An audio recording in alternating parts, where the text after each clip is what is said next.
Do you know what rejection therapy is? This is currently trending on TikTok. We'll review the news article together so you can learn about this trend and expand your vocabulary with natural expressions, learn advanced grammar, and learn correct pronunciation. Welcome back to JForrest English. Of course, I'm Jennifer. Now let's get started. Our headline, Rejection Therapy is trending on TikTok. Here's what experts have to say about it. First of all, let's talk about trending. What do you notice about this word? It's a verb and is conjugated in the present continuous. So we have our subject, rejection therapy is singular, it. It is our verb to be conjugated with our subject, it. It is trending. So to trend, and then you add your ing because it's in the continuous. This word is commonly used as a noun, a trend. So we still need that verb to be. So we have subject, rejection therapy is a trend on TikTok. So that's the noun form. You could also use it as the adjective form, which is trending, and you still need the verb to be because it would be to be trending, to be trending. So rejection therapy is trending on TikTok. All three are very common. You'll commonly see it as the noun form. So the noun is a trend, a trend. Rejection therapy is, you still need that verb to be, is a trend on TikTok. There's also an adjective form, which is trendy, to be trendy. So you still need that verb to be. Rejection therapy is trendy on TikTok. So there are three different forms. And just remember, as the verb, you need to conjugate it. With a noun, you need the article. And with the adjective trendy, you still need the verb to be, which would match the subject, singular or plural. Here's what experts have to say about it. So this expression here, what someone has to say, is used to say, here's what experts think or believe about it. I could say, here's what my students have to say about, and then something specific, this YouTube channel about JForrest English. And then my students would simply share what they think or believe. So this could be done in the comment section, or I could share this as testimonials on my website, for example. It's an amazing channel. I love it. I learned so much. Hopefully positive things. So if you have positive things to say, well then put that's right. If you agree with this, put that's right in the comments. And don't worry about taking notes because I summarize everything in a free lesson PDF. You can find the link in the description. Let's continue on and learn about rejection therapy. Out of the crowd, Michelle Panning, who I assume is this woman in the picture here, Michelle Panning picked her target, an unsuspecting man she didn't know, and asked him an unusual question. Okay, so here, out of the crowd. This sounds like Michelle was in a busy place where there is a crowd. A crowd is a large number of people in a specific area. So at a mall, there could be a crowd, many people in one area. So out of the crowd. So selecting one person, pick, select, it means the same thing. You take one out of the crowd. So that's what this out of the crowd comes from. You could say Michelle Panning picked her target out of the crowd. You could say that as well. Let's look at unsuspecting. This is an adjective. The noun is a man, and then you add your adjective. So the order is article, adjective, noun. Now, when you add an adjective, you might have to modify your article. So in this place, we have to add an instead of a man because now it's unsuspecting, which starts with a vowel sound. An unsuspecting man. So if this man is unsuspecting, it means he's not aware or not prepared for something that's going to happen. In this case, he's not aware or prepared to be picked out of a crowd and asked an unusual question. I could say my unsuspecting students have no idea there's going to be a quiz today. Now, that's not true. I don't have a quiz for you, so don't worry. But you would be unsuspecting. I know, but you're not aware and not prepared. So an unsuspecting man, she didn't know, and asked him an unusual question. So of course, unusual means one that isn't commonplace, isn't expected. So this adjective pairs well with unsuspecting. Her hands shook. So when you're nervous, your hands can shake. Now, this story is told from the perspective of the past. You'll notice here we have picked, didn't, asked. So that's why this is also in the past simple. It's an irregular past. So we have shake, shook, shook. Her hands shook as she pointed her phone camera on herself. So she directed her phone camera towards herself. So she pointed her phone camera on herself. You could also say towards herself, on herself. They're the same. And if you ever wonder why sometimes you hear a teacher say toward, or a native speaker say toward, and other times you hear someone say towards, just know they're both acceptable and I use them interchangeably myself. So here's the unusual question that she asked an unsuspecting man who she picked out of the crowd. Can I borrow $100, please? Okay, so unusual question. She asked. No, he said. They both smiled and went their separate ways. I wonder how I would respond in that situation, because you have to remember, in this situation, you're unsuspecting. So you have no idea that this random stranger, so someone you don't know, if you really want to emphasize the lack of a relationship, you can call them a random stranger. A random stranger asked me for $100 today at the mall. And you might add on, it was completely out of the blue. Do you know this idiom? To be out of the blue. And then you can add completely to intensify it. And remember, our story is in the past simple. So that's why I have to be as it was, the past simple. It was completely out of the blue. So if something happens out of the blue, it means it happens suddenly, unexpectedly.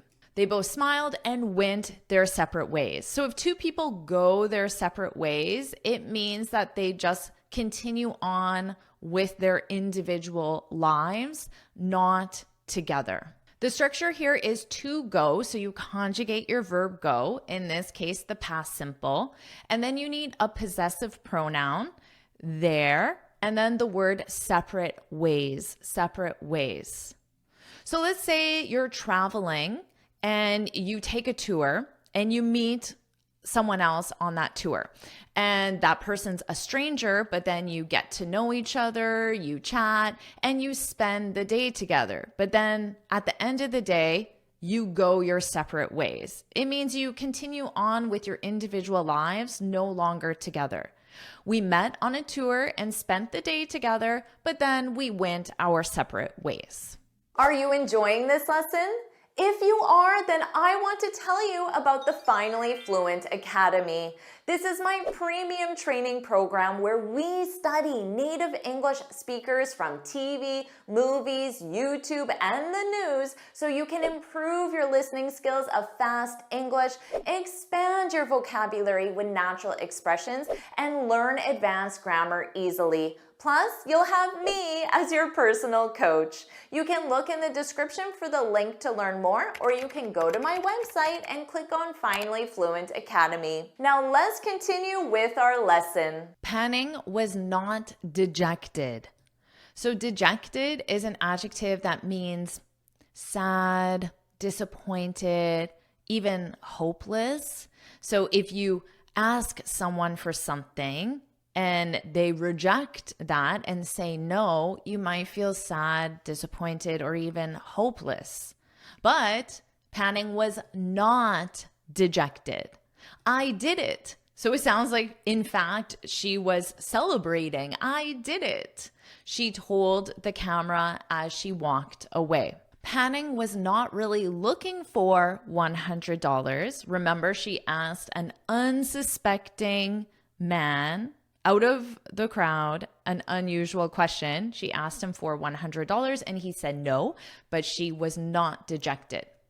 Panning was not really looking for $100, and it didn't matter what the stranger's response was.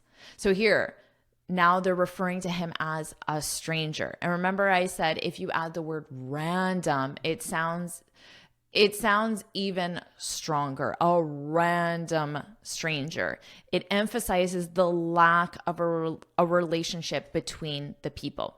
What the stranger's response was. So here the response belongs to the stranger, which is why it's possessive. The feet was asking the question in the first place. So this is the concept of rejection therapy, to purposely be rejected.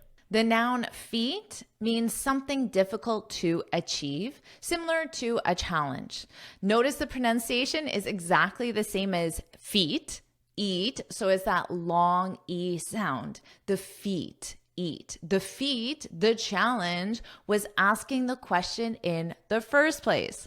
You could say learning English is a feat. Remember, it's a noun, so you need this article. In this case, there's only one, the feat, the challenge, but here you're just referring to it as a feat in general. So learning English is a feat, but it's easier with a great teacher. Hopefully you agree with that, and hopefully I'm that great teacher for you. So put that's right in the comments. She didn't, so she asked him an unusual question. She did it in the name of rejection therapy. So in the name of is the reason why the person did it.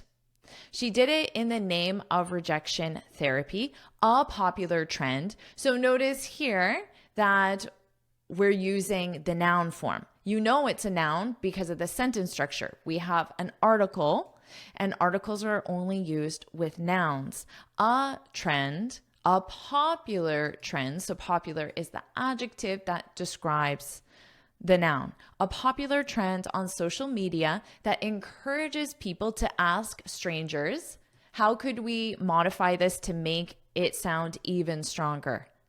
To ask random strangers, that isn't required, it's just an option to modify it. To ask strangers, people you do not have a relationship with, you do not know, odd requests. Odd is another word for unusual. So not typical, not common, not expected. To ask odd requests, unusual requests that will most likely get a no in response. The point is to face the initial fear that may arise in anticipation of a likely rejection or another negative reaction. This is really interesting because notice this word here, in anticipation of a likely reaction. This means that the fear happens before the action. The fear happens before you ask the person for $100. The fear happens when you think about asking the person for $100 in anticipation of a likely rejection. You can say in anticipation of something, or you could say in preparation for, in expectation of. So just notice if you use preparation, you prepare for something. So you keep that preposition for, but all of them use in. You could say we hired additional staff, so more people, additional staff in anticipation of crowds. So again, you do this before the crowds, before the actual day. It's possible that there are no crowds on that specific day and you hired additional people for no reason. That's absolutely a possibility. Or she prepared additional slides in anticipation of, sorry, this needs to be the plural. So in anticipation of questions, because it's more than one question. If you had the singular, it's possible, but you would need an article in anticipation of a question, but that's one question. It sounds better just using it the plural because that means questions in general. So again, she doesn't know that there are going to be questions. It's in preparation for, expectation of, in anticipation of. Let's continue. It's like a form of exposure therapy. So doing this, the concept of rejection therapy is like a form. So like means is similar to a form of exposure therapy. And now they're defining what exposure therapy means because this isn't common knowledge for the average person, in which you gradually, so gradually means slowly and incrementally over a period of time. So gradually expose yourself to a situation you fear. So if you are afraid of heights, you might gradually, slowly expose yourself to higher and higher situations where you go higher and higher. And it could be a good exercise. So it means rejection therapy, and rejection therapy, it could be a good exercise for someone with lower levels of anxiety, looking to feel a little more comfortable with rejection. So based on what you've learned so far, what do you have to say? Remember, what do you think, believe? What do you have to say about rejection therapy? So you can share whatever opinion or commentary you would like, or you can simply choose one of these two options. Which best describes you? Let's go. Let's do it. Let's put ourselves in situations where we are going to be rejected on purpose. Let's go. Option 1.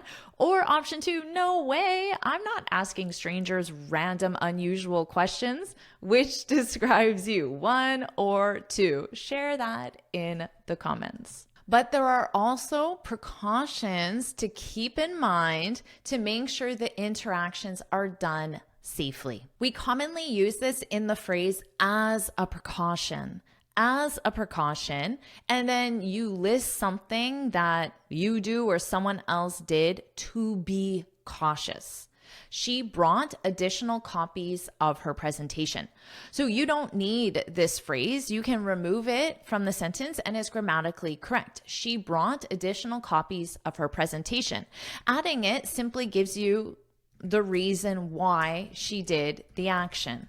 As a precaution. Now, as the adverbial phrase, you can have at the beginning separated by a comma, or you can have it directly at the end. She brought additional copies of her presentation as a precaution.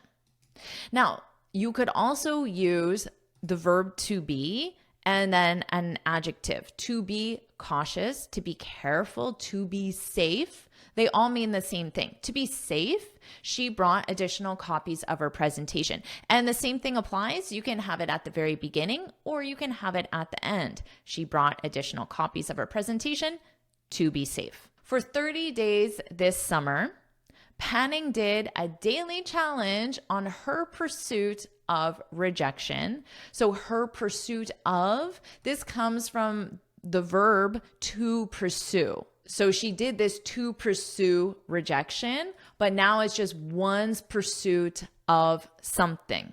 This was popularized in the movie The Pursuit of Happiness. So it means the character is pursuing, to pursue happiness, but it's just referring to it as a something, the pursuit of happiness, or in this case, rejection. So she did a daily challenge on her pursuit of rejection and posted it to TikTok. She asked strangers, again, what's that word we can add? Not required, but we can add it to modify strangers. She asked random strangers for hugs, clothing stores if she could be a live mannequin. Oh, a mannequin is the lifelike model who displays the clothes, like whatever static position a mannequin would be in. So she wanted to wear the clothes and be a mannequin in the window, but it's not plastic, it's a real person. That's pretty funny, actually. So notice the pronunciation: mannequin, mannequin, mannequin. She asked a mattress store if she could take a nap. So you can say take a nap, or what's the other verb you can use? Have. You can use take or have. There's no difference. I took a nap this afternoon. I had a nap this afternoon. So it's a very short sleep, 20 minutes, 30 minutes perhaps. But remember, nap is a noun. So this article is required. If she could take a nap in a display bed, so one of the beds that you see when you walk into the store, it's on display. So it's a display bed. So here, display functions as the adjective. So you can say this bed is on display. It's available for you, for anyone to see, to test in a display bed. And she asked a sandwich shop if she could go behind the counter to make her own sandwich. At the beginning of the challenge, Panning felt she had to hype herself up. So if you hype yourself up, it means that you purposely try to get yourself excited or energized because you don't feel that way now. So before you go to the gym, for example, you might have to hype yourself up because you actually want to stay home. So you have to energize yourself, excite yourself, hype yourself up to do the action. Or before you ask your boss for a promotion because you have a lot of fear, you have to hype yourself up. You have to energize yourself and get yourself in a more positive state. Notice that this preposition up is required. So to hype herself up, or you could say to energize herself, motivate herself, encourage herself. And we're using the reflexive pronoun in both cases because it's the same as the subject. She had to hype herself up. She had to energize herself and brace herself. So same thing. It's still reflexive, but with a different verb, to brace. When you brace for something, you prepare yourself for something negative, and brace herself for the answer she thought would come because she was trying to get rejected on purpose. But by the end of the 30 days, remember, this is how she felt at the beginning.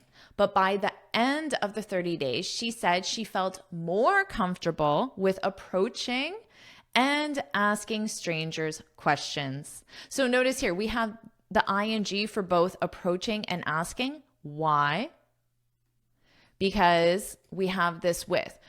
More comfortable. Even if you didn't have the with, you would still say she felt more comfortable doing something. The with really isn't necessary. She felt more comfortable approaching. You feel more confident speaking English compared to 1 year ago. She felt more comfortable with approaching and asking strangers. What type of strangers? Random strangers questions.